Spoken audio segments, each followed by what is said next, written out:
며칠 후 시장은 다시 평온을 되찾은 듯 보였다. 박 여사는 두려움 없이 장사를 할 수 있었고 다른 상인들의 얼굴에도 안도의 빛이 감돌았다. 그들은 다시 농담을 주고받고 작은 라디오를 켜고 콧노래를 부르며 손님을 맞았다. 하지만 그 고요함 이면에는 아직 완전히 가시지 않은 불안감이 맴돌았다. 김경사가 감찰과에 연행되긴 했지만 그에게는 더 높은 직급의 뒷배가 있다는 소문이 파다했고 그들이 이대로 가만히 있지 않을 것이라는 걸 모두가 알고 있었기 때문이다. 박 여사는 애써 그 불안감을 떨쳐내려 했다. 나는 그냥 장사하고 싶은 거지 원수를 만들고 싶은 게 아니에요. 그녀가 토마토를 정리하며 민준에게 말했다. 민준은 고개를 끄덕였다. 알아요, 이모님. 하지만 원수가 찾아온다고 해도 우린 혼자가 아니에요. 여기 상인들 모두 한마음이니까요. 그 말은 단순했지만 깊은 울림이 있었다. 그 사건 이후 상인들은 서로 돕기 시작했다. 새벽희망시장 상인회라는 이름으로 카카오톡 단체방을 만들어 수상한 자들이 나타나면 즉시 서로에게 알렸다. 또한 십시일반 돈을 모아 시장 골목의 낡은 등을 더 밝은 LED로 교체하고 최 사장의 분식집에 폐 스마트폰을 연결한 조잡하지만 유용한 CCTV를 설치했다. 화면은 최 사장의 계산대 옆 작은 태블릿으로 실시간 전송되었다. 하지만 그 평온은 오래가지 못했다. 그날 밤 시장 주변으로 차가운 바람이 불었다. 몇몇 가게만이 희미한 불빛을 내뿜고 있었다. 최 사장의 분식집에서는 민준과 다른 상인 2명이 마지막 손님을 기다리며 소소한 이야기를 나누고 있었다. 낡은 형광등이 깜빡거렸고 시장 뒤편 공터에서 귀뚜라미 소리가 들려왔다. 김경사는 어떻게 됐대? 그들 중 한 명이 물었다. 민준은 어깨를 으쓱했다. 감찰과에서 조사받고 있다는 것 같아요. 하지만 결과가 어떻게 될지는 아무도 모르죠. 그들의 대화가 채 끝나기도 전에 갑자기 길 저편에서 요란한 오토바이 소리가 들려왔다. 커다란 배달용 오토바이 3대가 시장 입구에 멈춰섰다. 검은색 재킷과 풀페이스 헬멧을 쓴 남자 3명이 내렸고 그중 한 명은 묵직한 쇠 파이프를 들고 있었다. 최 사장은 본능적으로 분식집 불을 껐다. 민주는 자리에서 벌떡 일어섰다. 직감적으로 평범한 손님이 아니라는 것을 알았다. 그들 중 한 명이 헬멧을 벗었다. 시장에서는 본 적 없는 얼굴이었지만 그의 말투는 분명하고 거칠고 위협으로 가득했다. 박 여사 어디 있어? 그는 싸늘한 어조로 물었다. 민주는 즉시 알아차렸다. 이것은 우연이 아니었다. 박 여사님은 왜 찾으시죠? 질문이 많네. 나오라고 해.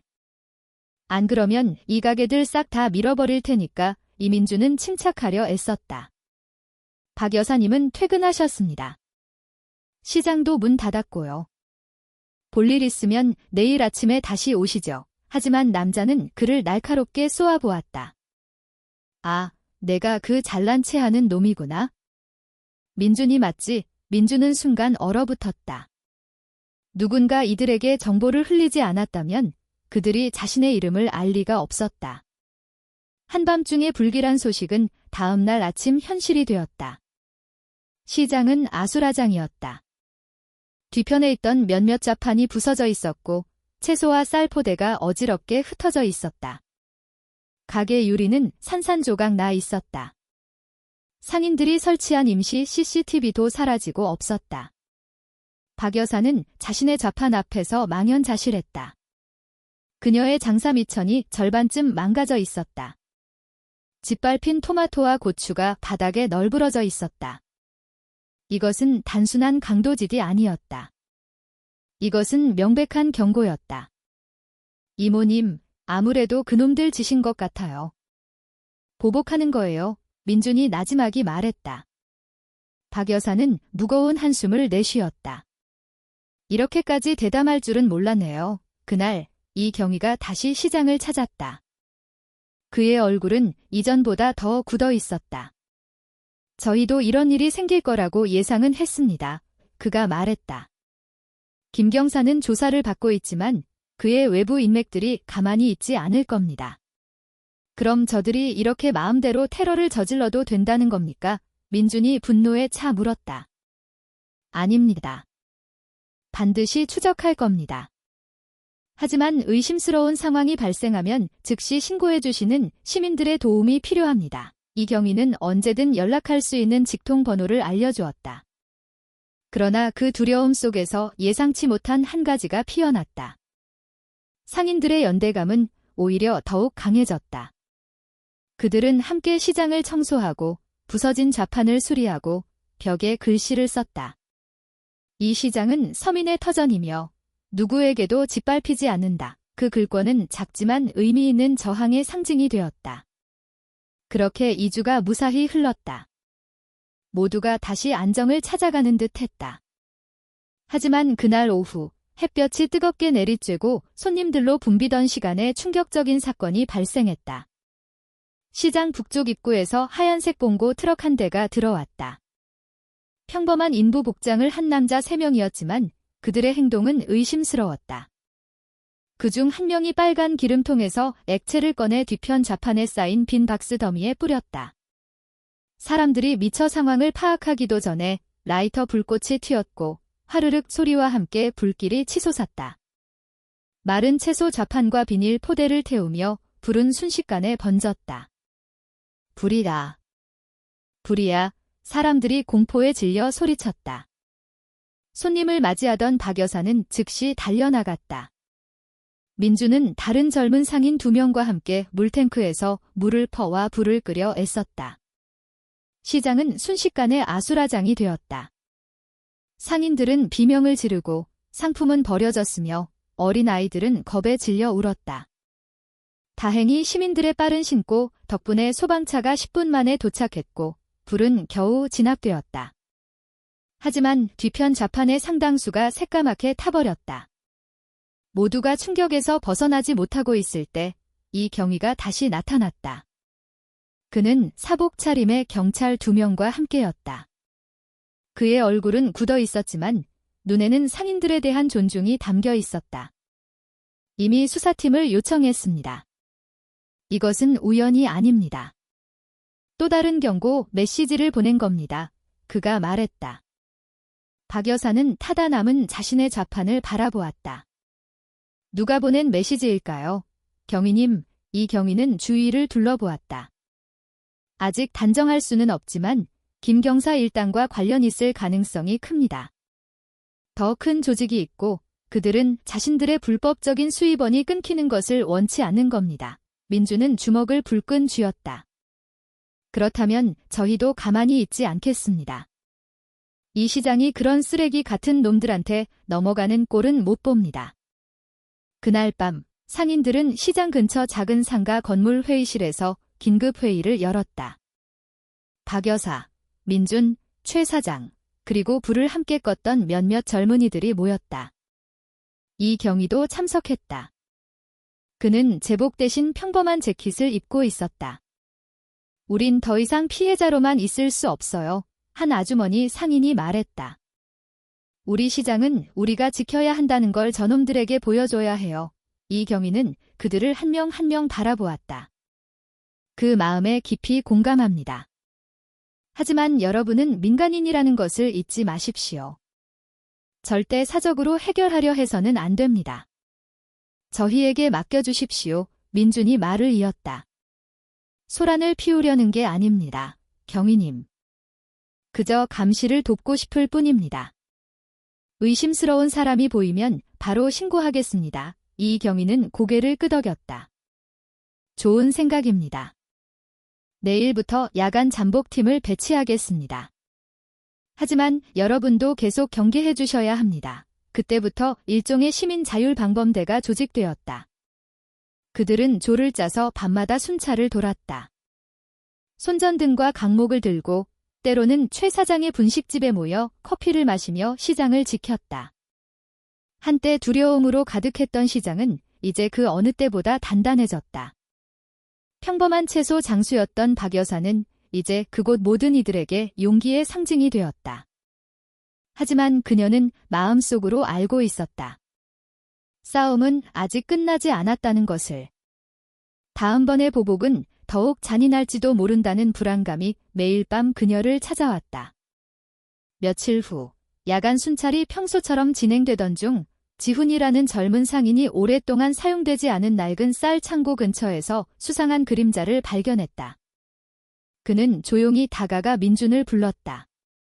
두 사람은 담벼락 뒤에 숨어 엿보았고 2명의 남자가 휴대폰 카메라로 시장 구역을 촬영하는 것을 목격했다. 민준은 즉시 이경위에게 전화를 걸었다. 경위님, 또 감시하는 놈들이 나타난 것 같습니다. 얼마 지나지 않아 사복 경찰 2명이 소리 없이 나타났다. 그들은 별다른 저항 없이 두 남자를 체포했다. 조사 결과 그들의 휴대폰에서는 짧은 문자 메시지가 발견되었다. 장소 안전 확보. 다음 타겟, 박 여사. 그 소식에 모두가 떨었지만 이경위는 차분하게 말했다. 이것이야말로 우리가 필요했던 증거입니다. 이걸로 수사 단계를 도단위로 격상시킬 수 있습니다. 하지만 이경위는 다음 단계가 얼마나 위험한지도 알고 있었다. 김경사의 배후는 단순한 동네 건달이 아니었다. 그는 그 지역에서 막강한 영향력을 가진 현직 고위 간부였다. 그날 밤 모두가 집으로 돌아간 후 박 여사는 불에 타다 남은 자신의 작은 좌판에 홀로 앉아 있었다. 그녀의 손에는 몇 년 전 세상을 떠난 남편의 낡은 사진이 들려 있었다. 그녀는 마치 그의 그림자에게 말하듯 나지막이 속삭였다. 여보, 당신은 항상 불의에 맞서기를 두려워하지 말라고 했죠. 그런데 가끔은 너무 지치네요. 혼자서 계속 싸우는 게 너무 힘들어요. 소리 없이 눈물이 흘러내렸다. 그때 멀리서 민준이 다가오는 발소리가 들렸다. 그는 보온병에 담긴 따뜻한 커피와 종이컵 2개를 들고 있었다. 이모님, 혼자 계시지 마세요. 그가 부드럽게 말했다. 우리가 모두 여기 있는 건 이모님이 먼저 용기를 내주셨기 때문이에요. 박 여사는 희미하게 미소 지었다. 그저 자릿세 내기를 거부했을 뿐인데 일이 이렇게까지 커질 줄은 몰랐네요. 민준은 고개를 저었다. 때로는 정직함의 대가가 비싼 법이죠, 이모님. 하지만 우리가 시작하지 않으면 누가 하겠어요. 그날 밤 두 사람은 다시 고요해진 시장을 바라보며 오랫동안 앉아 있었다.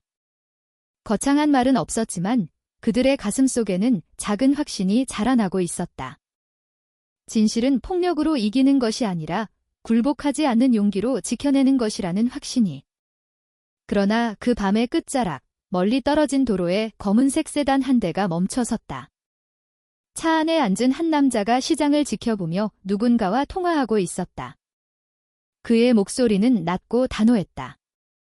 그들이 계속 시끄럽게 굴면 이번엔 확실히 처리해. 새벽 희망시장은 모든 상인들이 퇴근한 후 다시 정막에 잠겼다. 가게 앞에 걸린 형광등이 바람에 흔들리며 위태롭게 깜빡였다. 하지만 그 정적 뒤에서 무언가가 움직이고 있었다. 시장에서 멀지 않은 작은 사무실, 이경위와 그의 팀원 2명은 수사 자료를 검토하고 있었다. 낡은 목재 책상 위에는 서류철과 사건 현장 사진, 그리고 그날 밤 체포된 두 남자의 녹취록이 어지럽게 널려 있었다. 팀장님, 조사 결과 나왔습니다. 팀원 중 한 명인 강 형사가 서류를 건네며 말했다. 두 놈은 옆 도시 경찰서 강력계에서 경감의 사주를 받은 놈들입니다. 박 여사를 감시하고 시장을 혼란에 빠뜨릴 틈을 찾으라는 지시를 받았답니다. 이경위는 그 이름을 오랫동안 응시했다. 서경감, 그가 중얼거렸다. 강압수사로 유명하지만 뒤에서 검은 돈을 만지는 부하들이 많다는 소문은 들었지. 강 형사는 불안한 눈빛으로 물었다. 서장님께 바로 보고할까요? 이경위는 긴 한숨을 내쉬었다. 아직이야. 더 확실한 증거가 필요해. 섣불리 움직였다간 이 보고서는 그대로 묻힐 수도 있어. 그는 창밖으로 보이는 어둠 속 희미한 시장의 불빛을 바라보았다. 그의 마음속에서 이 사건이 단순한 자릿세 갈취를 넘어 제복 뒤에 숨어 뿌리내린 권력과 탐욕에 관한 문제임을 직감했다. 다음 날 아침, 시장은 평소와 다름없어 보였다. 하지만 공기 중에는 미묘한 긴장감이 흘렀다. 박 여사는 손님을 맞으며 애써 미소 지었지만 그녀의 눈은 자꾸만 길가로 향했다. 마치 언제든 위험이 닥칠 수 있다는 것을 아는 사람처럼.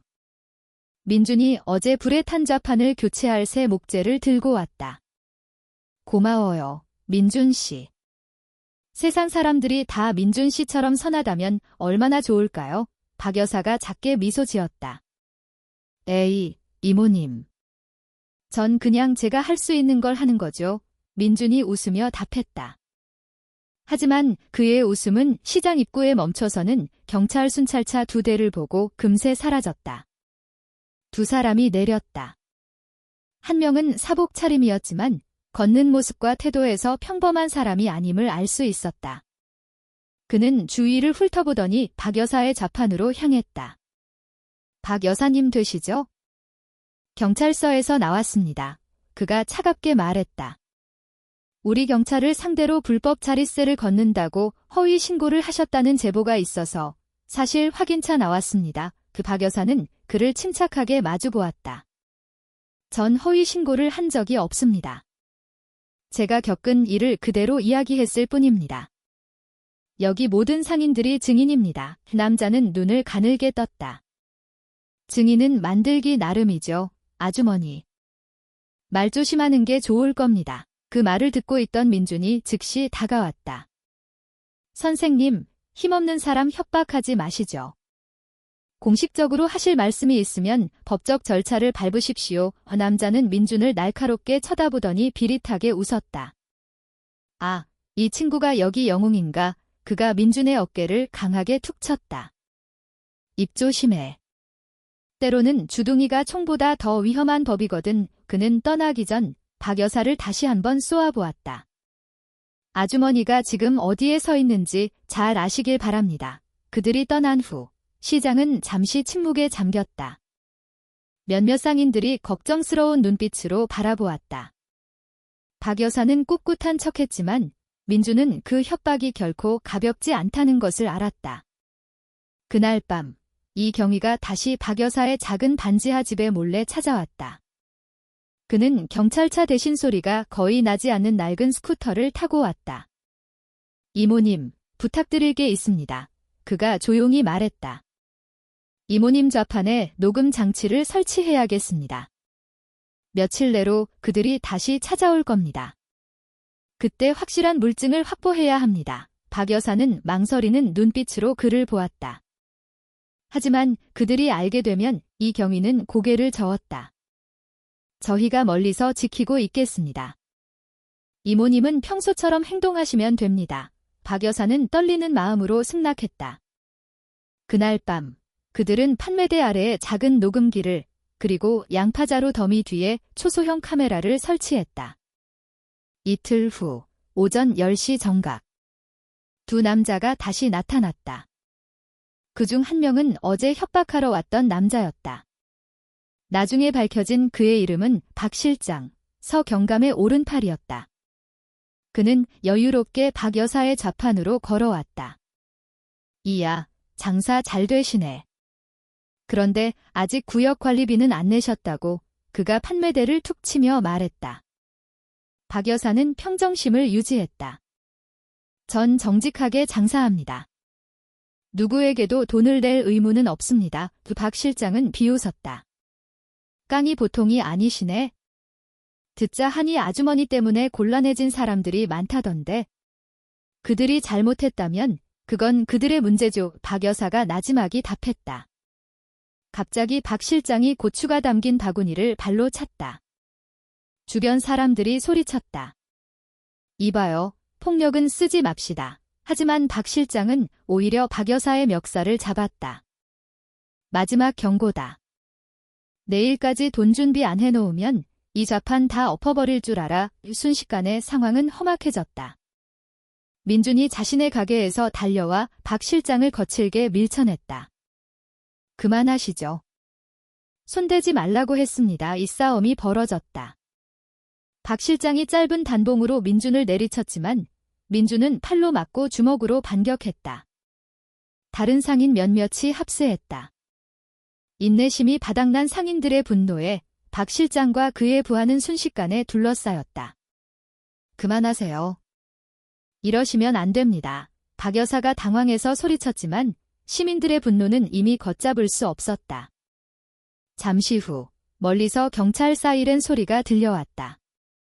이경위와 그의 팀이 정확한 시간에 도착했다. 그들은 즉시 싸움을 말리고 흥분한 상인들을 진정시키며 박 실장 일당을 체포했다. 경찰서에서 이경위는 박 여사의 좌판에서 회수한 녹음 장치를 감찰과 조사팀에 제출했다. 녹음 파일에는 박 실장의 협박과 배후에 서 경감이 있다는 것을 암시하는 내용이 선명하게 담겨 있었다. 모든 증거는 도경찰청으로 보내졌다. 며칠 후 지역 방송사 뉴스에 큰 소식이 보도되었다. 인근 경찰서 강력계장이 상인 갈취 및 직권 남용 혐의로 직위해제 및 구속되었다는 내용이었다. 새벽희망시장은 갑자기 언론의 주목을 받았다. 기자들이 몰려와 상인들을 인터뷰했고 부당한 권력에 맞선 작은 시민들의 용기에 대한 기사를 썼다. 박 여사는 유명해지고 싶지 않았다. 그녀는 그저 평온한 삶을 원했을 뿐이다. 하지만 그날 그녀는 돈보다 더 소중한 것을 보았다. 주변 모든 사람들의 존경과 굳건한 연대감을. 일주일 후 시장의 분위기는 완전히 바뀌었다. 더 이상 제복을 입은 이들이 와서 돈을 요구하지 않았다. 구청에서는 시장을 지키는 공식 경비 인력을 파견했고 피해 복구를 위한 지원금도 나오기 시작했다. 박 여사는 평소처럼 좌판을 열었다. 낡은 함석 지붕 틈으로 햇살이 비칠 때 민준이 아침 식사용으로 따뜻한 국밥 한 그릇을 사들고 왔다. 이모님, 그가 작게 웃으며 말했다. 우리 결국 이겼네요. 박 여사는 따뜻하게 미소 지었다. 정의가 이긴 거죠? 우린 그저 그 길을 열었을 뿐이고요. 얼마 후 이경위도 찾아왔다. 이번에는 공무가 아니었다. 그는 평범한 손님처럼 토마토와 고추를 사러 들렀다. 이제 이 시장은 안전합니다. 이모님, 그가 말했다. 하지만 이런 용기가 여기서 꺼지지 않았으면 좋겠습니다. 박 여사는 고개를 끄덕였다. 모든 사람이 양심에 따라 정직하게 산다면 아마 용기 낼 필요도 없었을 겁니다. 모든 것이 순리대로 잘 돌아갔을 테니까요. 그날 하루가 저물고 시장이 한산해질 무렵 박 여사는 노을 지는 주황빛 하늘을 바라보았다. 안도감이 들었지만 왠지 모르게 마음 한구석은 완전히 평온하지 않았다. 그녀는 알지 못했다. 옆 도시의 작은 사무실에서 한 남자가 노트북 화면에 떠있는 시장의 CCTV 영상을 보고 있다는 것을. 그의 얼굴은 차가웠고 목소리는 낮고 무서웠다. 박 여사, 이게 끝이라고 생각하나? 그가 노트북을 덮으며 말했다. 당신은 아직 진짜 상대가 누군지 몰라. 새벽희망시장이 평온을 되찾은 지 거의 2달이 지났다. 삶은 서서히 정상 궤도로 돌아왔다. 아이들은 다시 시장 골목을 뛰어다녔고 흥정하는 소리가 활기차게 울려 퍼졌으며 아침 공기는 따뜻한 튀김 냄새로 가득 찼다. 박 여사는 이제 두려움 없이 웃을 수 있었다. 그녀의 토마토와 고추는 다시 잘 팔려나갔다. 하지만 마음 한구석에서는 이 평온이 아직 연약하다는 것을 알고 있었다. 그녀처럼 힘없는 사람들의 세상은 종종 잠시만 고요할 뿐 권력을 가진 누군가가 흔들고 싶어 하면 언제든 다시 요동칠 수 있었다. 어느 날 아침, 민준이 평소보다 일찍 찾아왔다. 그의 얼굴은 심각했다. 이모님, 그가 조용히 말했다. 안 좋은 소식을 들었어요. 경찰서에 새 인물이 왔대요. 서 경감 후임인데 힘이 아주 센 사람이라고 하더군요. 박 여사는 채소를 정리하던 손을 멈췄다. 힘이 세다는 게 무슨 뜻이에요? 시청 고위 간부랑 아주 가깝다고 해요. 예전에 잡혀 들어간 자기 식구들을 위해 보복할 거라는 소문이 돌아요. 박 여사는 오랫동안 말이 없었다. 다시 북적이기 시작하는 시장 거리를 바라보던 그녀가 나지막이 말했다. 만약 그게 사실이라면 부디 그에게도 양심이란 게 있기를 바랄 뿐이죠. 민주는 한숨을 쉬었다. 저는 그저 역사가 반복될까 봐 두려울 뿐입니다. 이모님. 며칠 후 검은색 정장을 입은 한 남자가 시장에 나타났다. 그의 얼굴은 상냥해 보였지만 눈빛은 날카로웠다. 그는 서경감의 후임으로 온 새로운 강력계장, 한경정이라고 자신을 소개했다. 저희는 단지 이 시장의 안전이 계속 유지되는지 확인하고 싶을 뿐입니다. 그가 상인들에게 미소를 지으며 말했다. 이곳이 한동안 언론의 주목을 받았다고 들었습니다. 이제 제가 모든 것이 잘 돌아가도록 책임지겠습니다. 사람들은 고개를 끄덕였지만 박 여사는 그의 말투에서 무언가 이상한 낌새를 느꼈다. 너무나 다정하고 지나치게 안심시키려는 듯한 억양이 있었다. 잠시 후 한경정은 박 여사의 좌판으로 다가와 조용히 말했다. 아주머니께서 겪으신 일을 모두 알고 있습니다. 하지만 모든 경찰이 나쁜 것은 아닙니다. 때로는 시스템의 희생양일 뿐이죠. 박 여사는 그를 조심스럽게 바라보았다. 저도 그렇게 믿습니다. 하지만 나쁜 사람이 있는데도 우리가 침묵한다면 우리 역시 공범이 되는 것이겠지요. 한경정은 얇게 미소 지었다. 말씀을 참 잘하시네요. 그는 필요 이상으로 오랫동안 그녀를 쳐다보더니 몸을 돌려 떠났다. 그 후 몇몇 상인들이 불안해하기 시작했다. 한경정이 아무런 행동도 하지 않았지만 그의 존재 자체가 예전과 같은 불안감을 가져왔다. 마치 또 다른 폭풍이 오기 전에 고요함처럼. 어느 무더운 밤, 박 여사가 남은 돈을 세고 있을 때 그녀의 반지하 집문에서 노크 소리가 들렸다. 시계를 보니 밤 11시가 거의 다 되어 있었다. 누구세요? 그녀가 조심스럽게 물었다. 이모님, 저 민준이에요. 밖에서 목소리가 들려왔다. 문을 열자 긴장한 얼굴의 민준이 서 있었다. 이모님, 방금 웬 낯선 두 놈이 밤중에 시장을 어슬렁거리는 걸 봤어요. 이 동네 사람들은 아닌 것 같아요. 박 여사는 가슴이 철렁했다. 무슨 짓을 하려는 걸까요? 모르겠어요. 하지만 이 경위님께는 연락해 놨어요. 팀이 오고 있다고 하더군요. 그들이 말을 채 끝내기도 전에 골목 쪽에서 오토바이 엔진 소리가 들렸다. 오토바이 두 대가 박 여사의 집에서 멀지 않은 곳에 멈춰 섰다. 빠른 발소리가 가까워졌다. 민주는 즉시 문 앞을 막아섰다. 이모님, 무슨 일 있으면 안으로 피하세요. 하지만 그들이 반응하기도 전에 뒤쪽 창문에서 거친 노크 소리가 들렸다. 쿵, 쿵, 쿵. 민주는 재빨리 고개를 돌렸다. 그리고 앞에서는 누군가 거칠게 소리치는 소리가 들렸다. 나와. 박 여사, 숨지 말고 나오라고 민주는 주먹을 불끈 쥐었다. 이들이 평범한 동네 주민이 아님은 분명했다. 긴장이 최고조에 달했을 때 골목 끝에서 자동차가 멈추는 소리가 났다. 환한 헤드라이트가 집을 비췄다. 이 경위의 우렁찬 목소리가 울려 퍼졌다. 경찰이다. 손에 든 거 다 내려놔. 집으로 들어오려던 두 개의 검은 그림자가 즉시 좁은 골목으로 도망쳤다. 그중 한 명이 이 경위의 차를 향해 권총을 발사했지만 총알은 벽에 박힐 뿐이었다. 짧은 추격전 끝에 한 명이 체포되었다. 그리고 그날 밤의 신문 결과 그들은 또다시 경찰 내부의 지시를 받았음이 드러났다. 서경감의 옛 조직과 연관된 자들이었다. 그들은 언론에 나간 박 여사의 증언을 철회하도록 겁을 주려 했던 것이다. 몇 주 후 사건은 법정으로 넘어갔다. 김경사, 서경감, 그리고 다른 두 명은 상습 갈취, 협박, 직권남용 등 여러 혐의로 기소되었다. 박 여사는 핵심 증인으로 출석했다. 그녀는 소박한 원피스 차림으로 증인석에 섰다. 손은 약간 떨렸지만 목소리는 단호했다. 존경하는 재판장님, 저는 아무것도 아닌 사람입니다. 그저 채소를 파는 장사꾼일 뿐입니다. 하지만 저는 억압받는 기분이 어떤 것인지 압니다.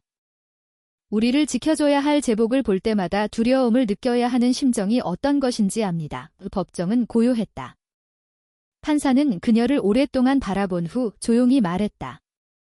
증인의 용기가 변화의 시작입니다. 마침내 법원은 판결을 내렸다. 서 경감은 징역 4년을 선고받았다. 다른 관련자들도 중징계를 받고 경찰직에서 파면되었다. 그 소식은 널리 퍼졌다. 박 여사의 이름은 다시 언론에 등장했다. 이번에는 피해자가 아니라 불의에 맞선 작은 시민의 굳건한 상징으로서였다. 모든 것이 끝난 후 몇 달이 흘렀다. 새벽희망시장은 이제 완전히 달라졌다. 시청에서는 불법 갈취 근절구역, 새벽희망시장이라는 커다란 현수막을 걸었다. 박 여사는 여전히 같은 자리에서 장사를 했지만 그녀의 좌판은 이제 더 깔끔하고 깨끗했다. 불의에 맞선 시장을 보기 위해 다른 도시에서 찾아오는 사람들도 많아졌다. 민주는 이제 시장협동조합의 이사장으로 선출되었다. 그는 상인들의 재정을 돕고 외부의 부당한 압력으로부터 그들을 보호했다. 한편 조용히 그들을 도왔던 이 경위는 도경찰청의 더 높은 직책으로 승진했다. 하지만 떠나기 전 그는 마지막으로 박 여사를 찾아왔다. 이모님, 저 인사드리러 왔습니다. 그가 박 여사의 손을 잡으며 말했다. 전 이 시장을 절대 잊지 못할 겁니다. 여기서 정말 많은 것을 배웠습니다. 박 여사는 미소 지었다. 저도 경위님을 잊지 못할 겁니다. 그때 경위님이 도와주시지 않았다면 우리 모두는 이미 포기했을지도 모릅니다. 이 경위는 고개를 저었다. 제가 대단한 게 아닙니다. 이모님과 시장 상인분들이 먼저 용기를 내셨습니다. 그 용기가 없었다면 법은 아무런 의미도 없었을 겁니다. 어느 고요한 저녁, 박 여사는 좌판 앞 작은 나무 의자에 앉아 시장 지붕 너머로 지는 해를 바라보고 있었다. 근처 사찰에서 저녁 예불을 알리는 목탁 소리가 들려왔고 바람은 골목 끝에서 튀김을 튀기는 아주머니의 고소한 냄새를 실어왔다. 그녀는 앞에 놓인 빨간 토마토들을 바라보며 미소 지었다. 여보, 그녀는 예전에 함께 장사하던 남편의 영혼에게 말하듯 나지막이 속삭였다. 나 드디어 마음 편히 장사할 수 있게 됐어요. 물통을 들고 지나가던 민준이 미소 지으며 말했다.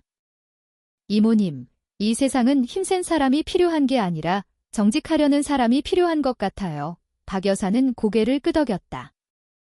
그리고 옳은 말을 하는 걸 두려워하지 않는 사람이죠. 저녁 하늘이 보랏빛으로 물들었다. 시장은 서서히 고요해졌다. 하지만 차가운 저녁 공기 속에는 보이지 않는 온기가 있었다. 연대와 용기, 그리고 마침내 두려움을 이겨낸 정직함에서 비롯된 따스함이었다. 몇 달 후, 한중앙 일간지에 기사가 실렸다. 제목은 변두리 작은 시장에서 울려 퍼진 정의에 대한 거대한 목소리였다. 그 아래에는 낡았지만 깨끗한 앞치마를 두른 박 여사가 자신의 채소 좌판 앞에서 환하게 웃고 있는 사진이 있었다. 그녀의 손에는 파릇파릇한 시금치 한 단이 들려 있었고 눈빛에서는 아무리 작은 사람이라도 옳은 편에 선다면